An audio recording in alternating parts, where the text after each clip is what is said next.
The people who trust AI the most are losing the most. That's not opinion. Researchers at Microsoft proved it. MIT wired people's brains, and the damage is physical. If something is quietly eroding your ability to think, why can't you feel it? You open a document you did not write. The page is already full. Your only job now is to read it and decide whether you agree. This is what a workday looks like now. When AI generates something, the words feel smooth, the logic feels clean, and that smoothness hides something important. The document didn't come from your brain. The rep you didn't do, the thinking rep. A team at Carnegie Mellon and Microsoft Research put this to the test. They gave knowledge workers a writing task. One group was told to draft their own work and then use AI to polish it. The other was told to take an AI-generated draft and then edit it. Same document length, same tools, just flipped the order. The group that worked from their own draft first, they produced more new ideas, they spotted more factual errors in the AI output, and they reported feeling more ownership over the final product. But the group that started with the AI draft, their work was smoother, sure, but they missed things. Their sense of the material was weaker, and when researchers followed up, they had retained less. The thinking had been outsourced. And here's where it gets worse. This isn't just about one document. This is a rep, a thinking rep that you skipped.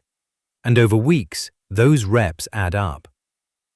Microsoft's own internal research found that when professionals use AI as a content generator rather than a thought partner, their domain expertise starts to erode.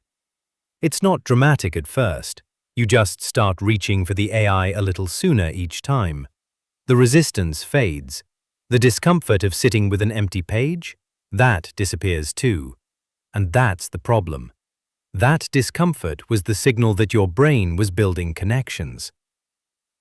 In 2025, researchers at the MIT Media Lab wired up participants with EEG headsets and watched what happened when they wrote with and without AI assistance. What they found was that during AI-assisted writing, certain patterns of neural activity, the kind associated with deep focus, with semantic integration, with actually wrestling with ideas, those patterns were significantly reduced. The brain was quieter. Not in a calm way, in a disengaged way. You're still working, you're sitting at the desk, the keyboard is tapping. But something deeper has shifted. The cognitive load has been transferred. Not eliminated, transferred. And the part of your brain that used to do the heavy lifting? It's waiting. Learning that it doesn't need to show up today. And here's the part that should bother you most. You can't feel the trade. When you lift weights, you feel the burn. When you run, your lungs burn. Your body gives you clear signals that you're pushing against resistance. But thinking? You don't get that. Your brain doesn't have pain receptors.